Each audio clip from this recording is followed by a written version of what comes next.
آپ صلی اللہ علیہ وآلہ وسلم نے جانوروں کی خریداری سے پہلے فرمایا کہ تم اچھی طرح جانور کو دیکھا کرو، اس کے کان دیکھو، اس کے آنکھیں دیکھ لو، اور یہ مسئلہ یاد رکھیں، اندھا جانور اس کی قربانی جائز نہیں، اس کی قربانی جائز نہیں۔ ایک آنکھ سے اندھا ہے تو بھی قربانی جائز نہیں۔ ایسا کانا کہ جس کا کانا پن ظاہر ہو، اس کی قربانی جائز نہیں۔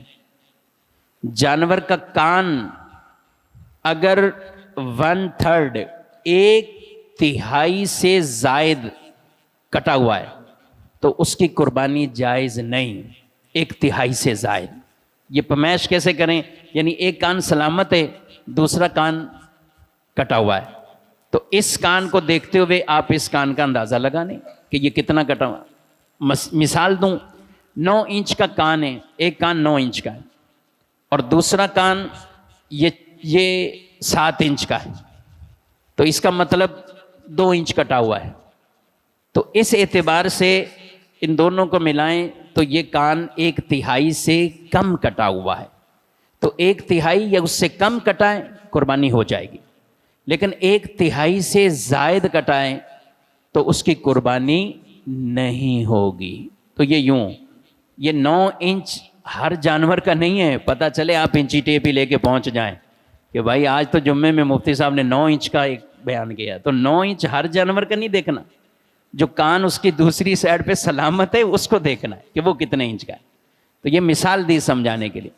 دم ایک تہائی سے زائد اگر کٹ گئی جانور کی تو اس کی بھی قربانی نہیں ہوگی، ایک تہائی سے زائد۔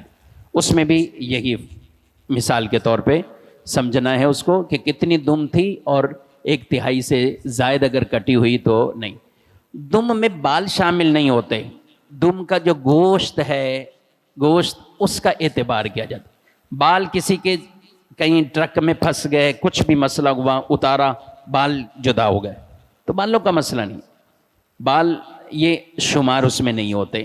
دم یعنی جو گوشت ہے اس کو دیکھا جاتا ہے، اور یہ مسئلہ ہمیں دیکھنا چاہیے۔ بعض اوقات آدمی جانور کو بظاہر موٹا تازہ دیکھ کے فیصلہ کرتے ہیں، لیکن گھر لے کر آتے ہیں تو پتہ چلا کہ بچے نے دم پکڑی ہے، ایک نے رسی پکڑی ہوئی ہے، جانور آگے ہے، دم اس کے ہاتھ میں ہے۔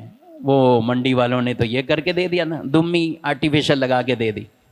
تو اس لیے یہ کام ہو رہے ہیں، ہمارے معاشرے میں ہی ہو رہے ہیں، دانت بھی نکلی لگا کے لوگ بیچنے والے کام کر جاتے ہیں، تو ان چیزوں کا خیال ہمیں رکھنا ہوگا۔